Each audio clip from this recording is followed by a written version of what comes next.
This episode is brought to you by American Express. Annie, can I ask how your style has perhaps evolved over the course of quarantine? It has become what I like to call pajama chic. Or I've really exhausted the methods of making a t-shirt slash sweatpants combo look really, really cute. With American Express, adding a little more style to your wardrobe or beauty routine is as simple as ever with offers on your favorite brands. And the savings don't stop there. With offers on travel, entertainment, dining, and more, life's a little better when you're with Amex. Learn more at americanexpress.com/withamex. Terms apply. Today's episode is brought to you by Meiomi Wines.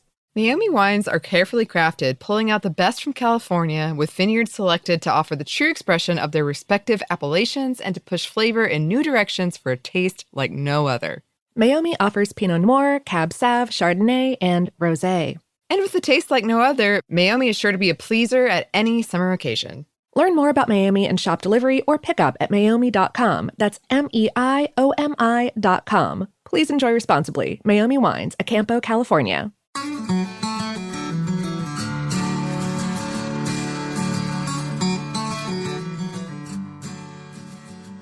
Hello and welcome to Savor, production of iHeartRadio. I'm Annie Reese. And I'm Lauren Vogelbaum. And today we have an episode for you about za'atar. Yes. And I'm not very familiar with this one. I'm pretty sure I've had it and I love it. And I was telling Lauren right before this, I just got back from vacation. And thanks to technology, I got to research this while I was in the car. And the craving, I have to tell you, I found so many articles about like, now that you know what it is, here are 10 ways to use it. Yeah. And my friends had to suffer through my like sudden exclamations of, oh my gosh, I want that. Oh my gosh. Yes. I similarly found so many recipes that I was like, oh, I need to make this immediately. A lot of them were essentially just like tomato salads of some kind or another. But I'm currently, I've got a whole bunch of little volunteer tomato plants that I adopted from my friend Claire, and they're doing wonderfully. And so I've got all these tiny tomatoes that I just am in a continual process of harvesting. And I don't think it's enough to actually make like what one would call a salad from. Right. But I'm like, oh gosh, I can do that right now. I haven't investigated this super thoroughly, but I'm pretty sure that sumac is one of the things that I shouldn't really eat. And that is a common ingredient in za'atar blends. But so I guess, more personal research is necessary on that one. Now I'm like, that's not even related to the things that usually give me problems like peppers. Am I intolerant to red? Like, what's happening here? Anyway, I don't know. Intolerant to red. Interesting. At any rate, International Za'atar Day is September 23rd. Okay. So we're, not timely, but creeping up on it. As we like to do. Creep up. Oh, what podcast is that? Oh, that's just Savor. They like to creep up behind. Savor, we're right behind you. Why is that not our tagline? Oh, jeez. And you can see our past episodes we've done on salt, oregano, marjoram, and sesame seeds, all related to this topic. Sure. Maybe throw some yogurt in there. Hummus would certainly be applicable. Yes. We've done a lot of episodes, We have. That's our second tagline. Savor. They've done a lot of episodes. They might have talked about the thing you're currently interested in. Oh, goodness. Well. Yes, well, I guess that brings us to our question. Za'atar. What is it? Well, za'atar is the name of both a particular herb or herbs, and also a spice blend made from those herbs and or related herbs and stuff. It's heady and savory and woodsy and earthy and a little like green and summery and bright. It's sort of like the spice blend equivalent of walking through a long established garden on a hot summer day. Ooh, Yeah. you are a poet, I have been Lauren getting Vogelbaum. poetic with these. You have, and I've really enjoyed it. You put an image in my head, and it's warm and lovely, and it makes me want to close my eyes and smell the smells and feel the sun on my skin. It's lovely. Well, yay. um, all right. So that was a lot of kind of vagaries. So let's break it down a little bit more. The herb and or herbs. So although the word za'atar has been applied to a number of related herbs within the Lamiaceae or mint family, these days most people use it to mean a type of wild oregano, a botanical name either Origanum syriacum or Majorana syriaca, I think. I hate Latin. I'm so sorry. It's also called biblical or holy hyssop or Lebanese or Syrian oregano. And to further add to this complication, I've also read impassioned arguments about a type of wild thyme, a botanical name Thimbra spicata, being the herb that should be properly called za'atar. And I have also seen the former wild oregano referred to as a wild thyme. Oh, the pun. It's right there. Oh, it's it is a party. It is indeed a wild time, y'all. It's What right a there. wild time to be alive. Yes. Okay, but so I mean I've also I've read a bunch of posts about the making of the spice blend, and I've seen both of these herbs pictured in the same article about za'atar blends. So I'm just reporting what I've read. I have no skin in this game. I got so confused, let me tell you, because I coming into it and not being entirely sure, like I thought it was a spice blend. That was my previous understanding. Uh-huh. And then as I'm doing all this research, I'm like, but wait, is it a specific thing or a spice blend? And then I was like, oh, it's both. Yes.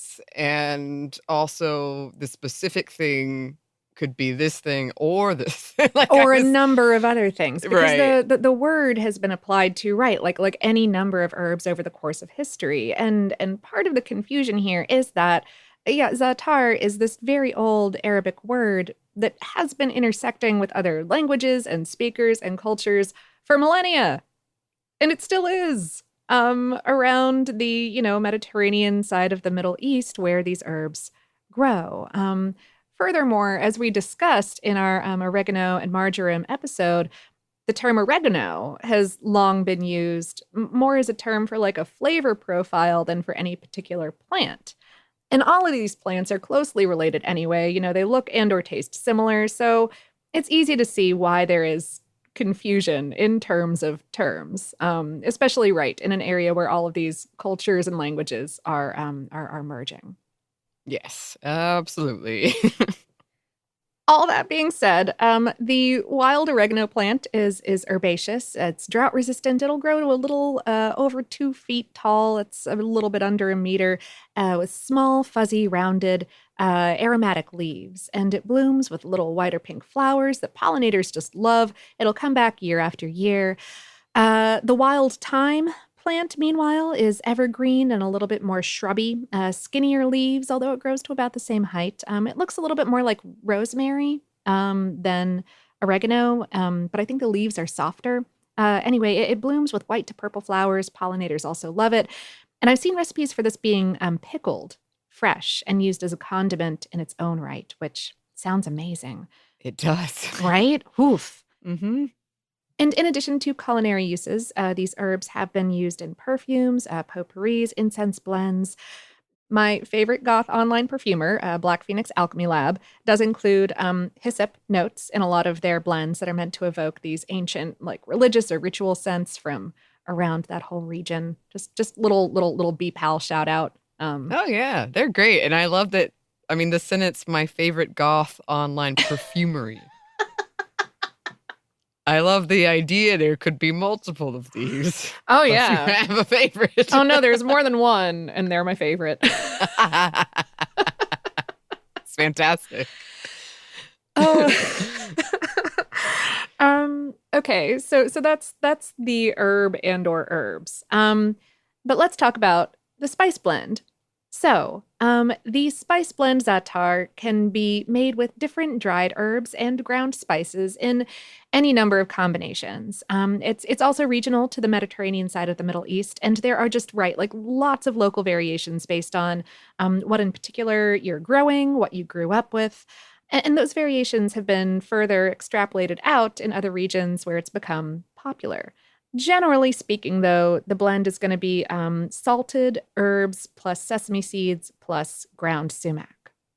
Actual za'atar, the herb, is the traditional main component, but in addition to that, or when it's not available, other herbs on the sort of woodsy, savory end of the Lamiaceae family are pretty common. Oregano, marjoram, and thyme.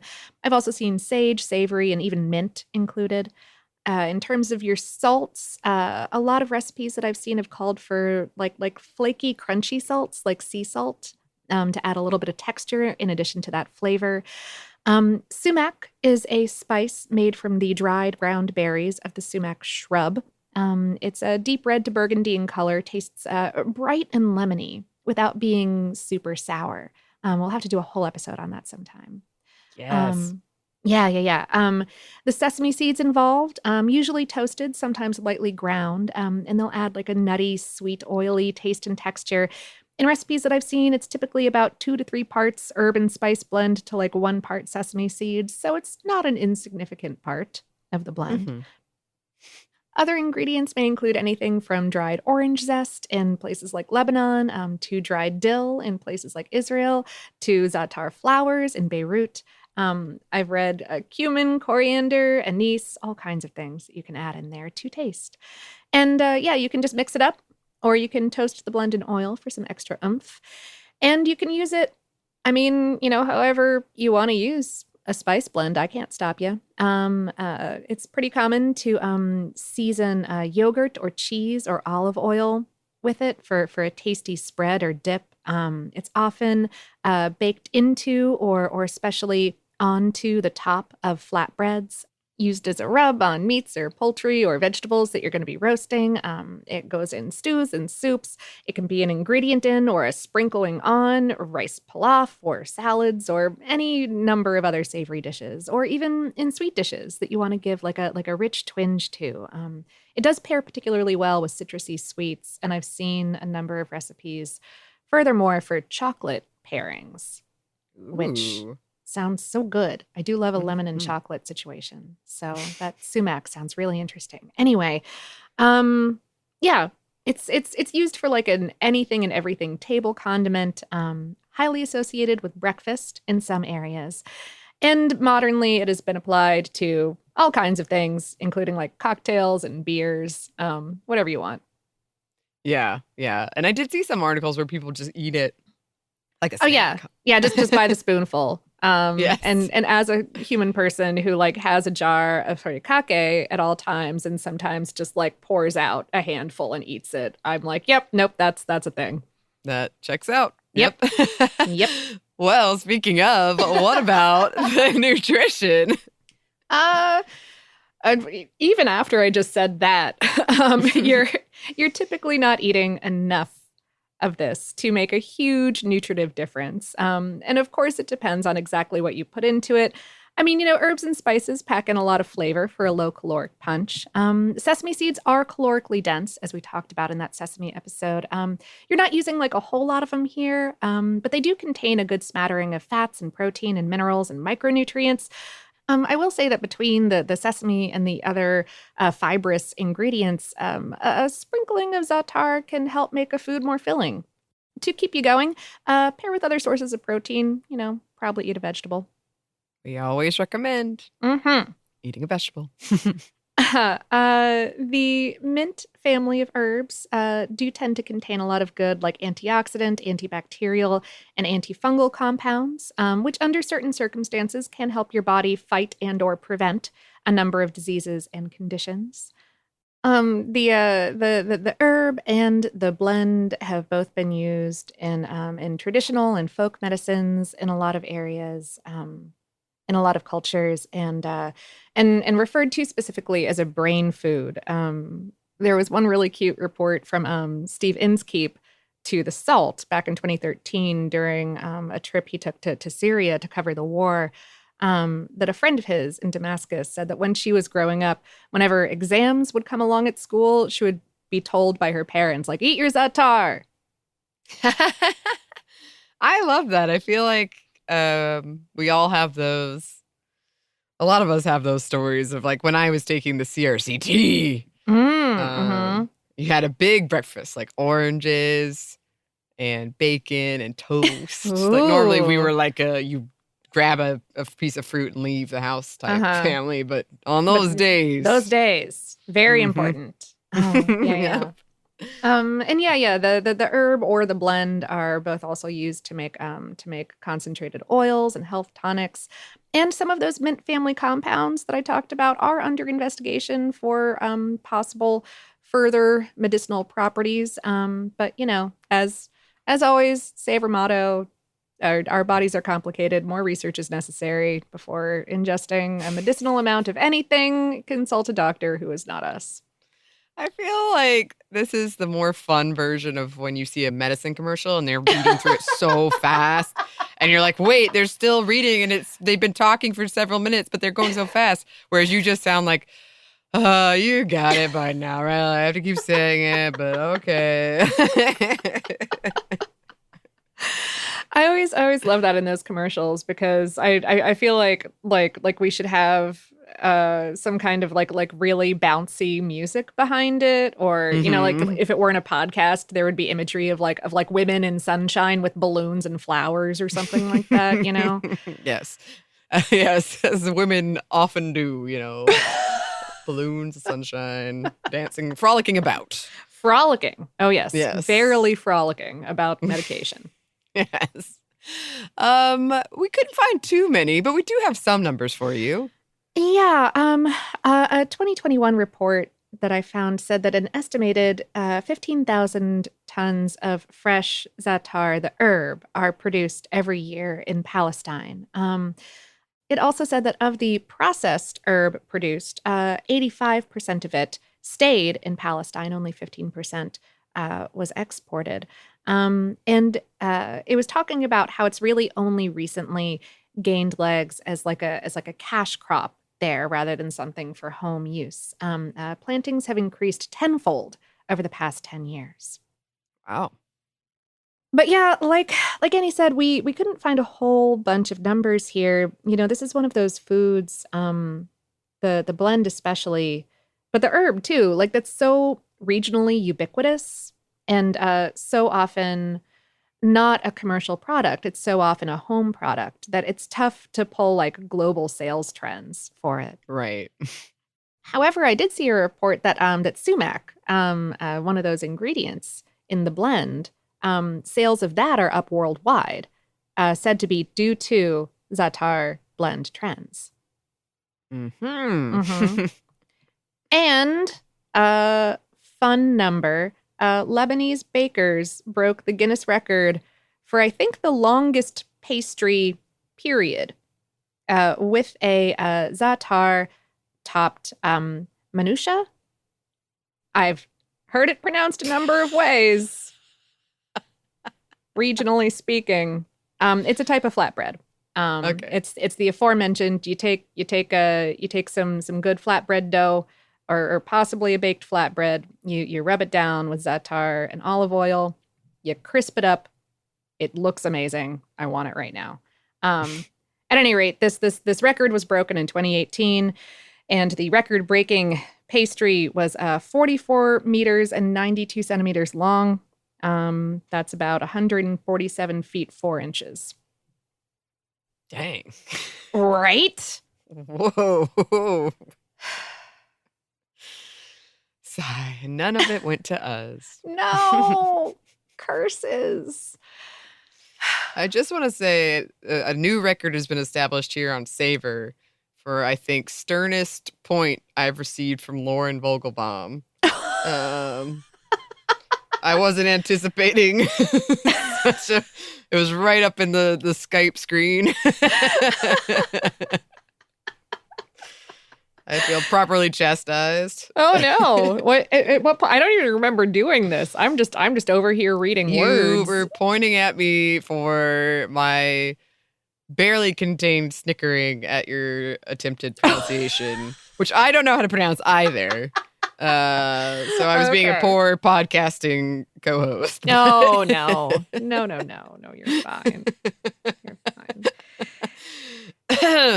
Anyway, new Savor records are being accomplished every day here. They're very specific, but they're important to us. They are. We do have a lot of history to cover. Oh, we do. And we will get into that as soon as we get back from a quick break for a word from our sponsor.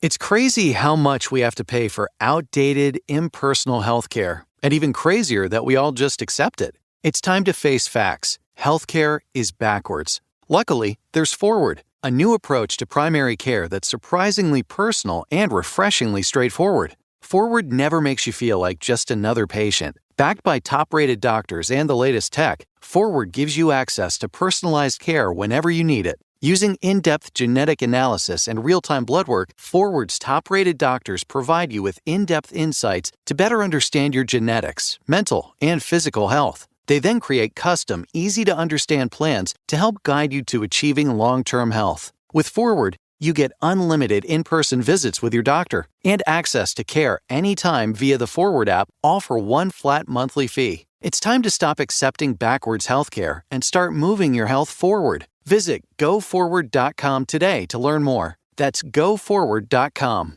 Today's episode is brought to you by Meiomi. Meiomi wines are carefully crafted, pulling out the best from California to push flavor in new directions for a taste like no other. With California vineyards carefully selected to offer the true expression of their respective appellations, Meiomi achieves unforgettable balance and complexity for wines that are truly flavor-forward. Meiomi offers Pinot Noir, Cabernet Sauvignon, Chardonnay, and Rosé, and sparkling. Oh, yes. They sent us a few wines to try, and they're so bright and fruit-forward. And with a taste like no other, Meiomi is sure to be a crowd pleaser at any summer occasion, whether you're going to a cookout or a garden party, or, like us, an evening of tabletop gaming. Oh, yes. Discover Meiomi's flavor-forward California wines and shop delivery or pickup at meiomi.com. That's MEIOMI.com. Please enjoy responsibly. Meiomi Wines, Acampo, California. And we're back. Thank you, sponsor. Yes, thank you. So, like so many things we talk about on the show, historians aren't clear on when and where precisely za'atar originated. They think it's old, though, going back to ancient Egypt and the wild oregano or thyme. Yes, it's confusing. That is mentioned more than once in the Bible, particularly when it comes to purifying rituals. Yeah, it's thought that what's referred to in Hebrew texts as ezav, and what's translated then in Christian texts as hyssop, is the herb za'atar. It comes up in context as this humble and accessible plant. And yes, as a purifying plant. It's in the story of Exodus. It's the herb that's used to brush doorways of Jewish households with blood, as a pass us over kind of thing. And it shows up in the story of the crucifixion as an herb that might have been dipped in vinegar to hydrate Jesus on the cross. Yes. And these herbs and all of the baseline ingredients in za'atar are traditionally baseline because, people can get up to all kinds of things. Grow throughout the Middle East. They're native there. Another piece of this za'atar puzzle is the customization aspect because over time, za'atar has been refined and adapted depending on the region. So it can mean all kinds of things. There's no one recipe for it. And yeah, there's also no one name, adding to all of this confusion. But whatever the case, people have been using things that fall under the wide umbrella of za'atar for a long time, both culinarily and medicinally, and it has been a popular spice blend in the Middle East for centuries. Sumac in particular was in use at least 2,000 years ago around the Mediterranean, especially prized for its tang before lemons came along. The written record indicates za'atar was certainly around by the 12th and 13th centuries. The blend, yeah. Yes, the blend, sorry. During this time, a renowned Spanish philosopher reportedly prescribed it as a treatment for all kinds of things for his patients. According to Merriam-Webster, the word didn't show up in English language texts until 1917. And then, continuing our way ahead jump into the middle of the 1900s, za'atar blends became a sort of symbol of Palestinian tradition and homeland after the Israeli War of Independence in 1948, when hundreds of thousands of Palestinians were pushed from their homes.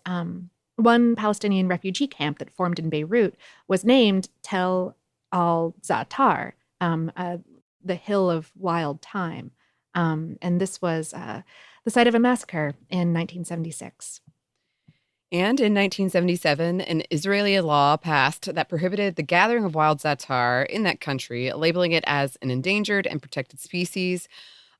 Specifically, the plant we're talking about now are plants.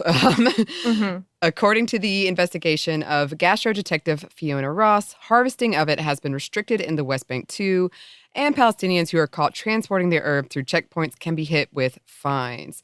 These particular laws are not just about protecting za'atar environmentally, but also efforts to control production of the herbs and the land it grows on. Those original laws were based on some amount of environmental research, and the herb has also been listed as vulnerable due to overcollection in other countries like Jordan. But in the West Bank, in particular, these restrictions seem to be very politically driven, with harsher enforcement applied to Palestinians than to Israelis, and with economic motivations, as the Israeli agricultural industry has started cultivating these herbs for sale. Furthermore, there hasn't really been scientific backing up of the plant's endangered status recently. Oh, look, my family is Eastern European Jewish. They fled persecution that they were facing in Europe to come to the United States in the early 1900s, and I am real glad that they and all the other people who managed to escape got out. But it's really important to remember that Israel is a colonizing state. And as it always is with colonists, it is to Israel's advantage to control the land and the culture and the native people that it's occupying. You know, we talk about this on the show all the time, though it's usually couched in a few comfortable centuries of separation from today. But through that lens, it's really hard to not see these restrictions as part of a purposeful erosion of traditional Palestinian foodways. Right. And that's, a quick search on the internet and you'll find a lot of arguments that showcase that point and then kind of the dismissing of that point, which we'll talk about more in a little bit. Yep. As people in general have been exposed to more types of foods worldwide, thanks to things like the internet, food writers, and the Food Network. Oh, we have a past episode on that, you can see. And people have become more willing to expand their palates and even eager to expand their palates. Za'atar has expanded in popularity outside of the Middle East. And yeah, it got a boost when people started calling it a health food. This all really picked up around 2018 or so, as za'atar in cocktails, on savory pastries, za'atar fried chicken. A company called 961 Beer makes this brew that they call their Lebanese pale ale that includes za'atar herbs. And oh my gosh, I want to try it. Oh, me too. Whew. In 2016, a Palestinian American family started Z&Z, and they specialize in za'atar. The business got its start at a local Washington, D.C. farmers market and is now expanding into a Middle Eastern bakery, I believe as of this year. Yeah. They're making frozen foods. That aforementioned flatbread. Yeah. Mm-hmm. And their spice is available at most Whole Foods if you're interested. Whole Foods listed za'atar as one of their food trends of 2019. That same year, McCormick brand came out with the za'atar blend, and International Za'atar Day made its debut as well. And also, za'atar has gotten mixed up in politics over the years, particularly when it comes to Israel and Palestine and arguments around who za'atar belongs to. And that is something we do talk about a lot on here. Palestinian poet Mahmoud Darwish mentioned za'atar in the poem Ahmad al-Za'atar, making the case that things like agriculture are vital to things like identity, and particularly in this poem references the former Palestinian refugee camp that Lauren mentioned to further emphasize how important harvesting and eating are when it comes to the Israeli-Palestinian conflict around national identity and land and the traditions and history tied to all of that, culinarily and otherwise. So, because of this, while we are talking about herbs and spices, we are also talking about so much more, something that can unite people and also be used as a weapon against them. Yeah. In 2019, the Israeli Nature and Parks Authority did begin easing its policy on the collection of za'atar, the plant, for personal use. They said that they were trying to separate personal use from like commercial collection. So, right. So if that is what is happening, then that's great. Yeah. As always, it's still moving. The situation is still ongoing. Za'atar, the story continues. Yes. Yes. But I suppose that's what we have to say for now. It is. We do have some listener mail for you. We do, but first we have one more quick break for a word from our sponsors.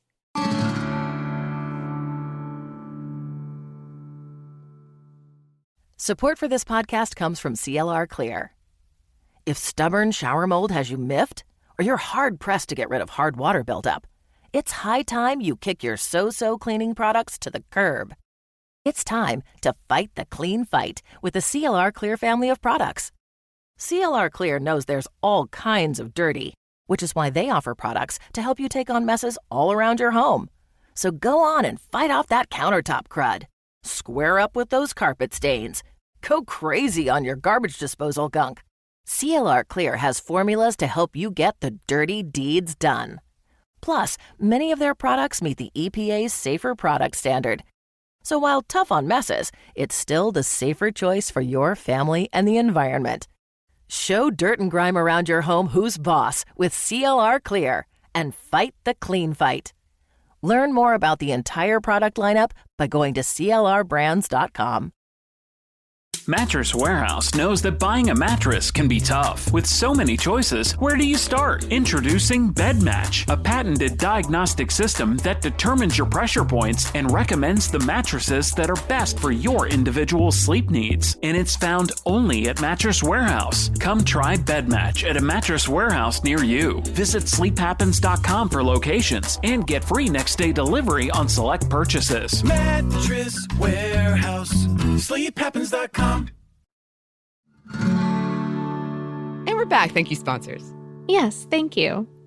And we're back with listener mail. Like a summer breeze. Yeah. Yeah. Jared wrote, I'm writing in response to the recent episode on bouillabaisse. At various points in my life, I became aware of the concept of potato soups and fish stews, as well as the terms bouillabaisse and vichyssoise. And I kind of had an idea that each term was associated with one of the two dishes. To this day, if you were to show me a picture of each soup and give me the term to choose to label each photo, I would always put vichyssoise on the bouillabaisse and vice versa. To my uncultured American English only speaking brain, those words seem completely mismatched. Hopefully, this episode will help me sort it out for good. Keep up the fine work that invariably gives me all sorts of cravings to sort through. Yes, agreed. I wanted to read this because I totally forgot about vichyssoise, and I had the same problem. Even though I don't have a lot of experience with either of them, I sort of... You're just like, French soup, go. Yeah. They're the same, obviously, which is terrible, and I know it. But right when I read this email, I was like, oh, yeah, vichyssoise. That's a different episode we're going to have to do one day. We're going to have to struggle through an equal amount of French at some point in the future. Yeah. You can tell we're both excited about it. I am excited to learn what it is. I couldn't tell you for sure, to be honest. But one day I will know, and I shall pass the information on to you listeners who also don't know. And to the listeners that already do know, you can be like, actually, you're incorrect about this thing. There we go. We're all out here learning, you know? We are. You know? We are. Skylar wrote, first of all, please watch My Big Fat Greek Wedding. It is such a cute movie with so many quotelets and just the right amount of secondhand awkward. A few years ago, I started a job at a family-owned t-shirt printing shop. When my birthday rolled around, I had only been there a month, so I didn't know they had a birthday ritual. A case of minis from Nothing Bundt Cakes, a card that was sneakily passed around, and, of course, the forced awkwardness of getting sang at. I definitely teared up at the unexpected kindness. This continued every year for every person. I know office birthdays are joked about a lot, but it always made my heart happy. And now I'm going to order a case of mini bunts because I am the adult, and there really isn't a reason not to. Take care and watch that movie. It's streaming on HBO. I fully support this decision. I'm very happy with it. Yeah. Yes. You are the adult. You are. Get your case of mini bunts and watch My Big Fat Greek Wedding. It sounds lovely.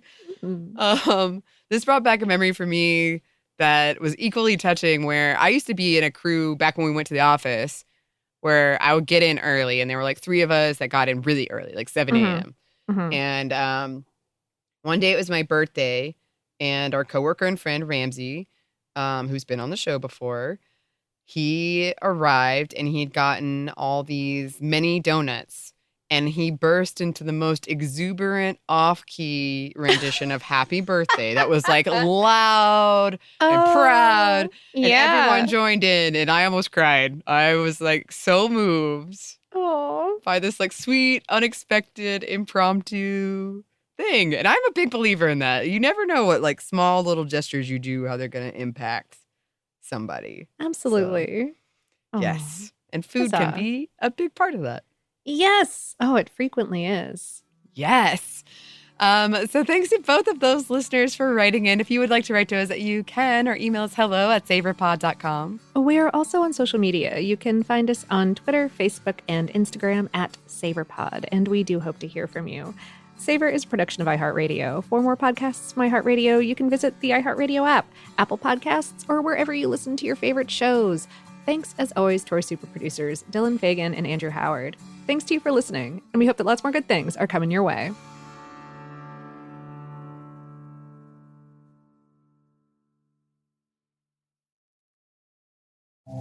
For decades, this area has been a hotbed for paranormal sightings.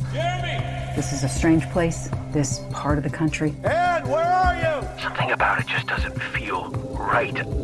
iHeartRadio and Grim and Mild presents Bridgewater, starring Misha Collins, Melissa Ponzio, and Nathan Fillion. Created by Aaron Mahnke and written by Lauren Shippen.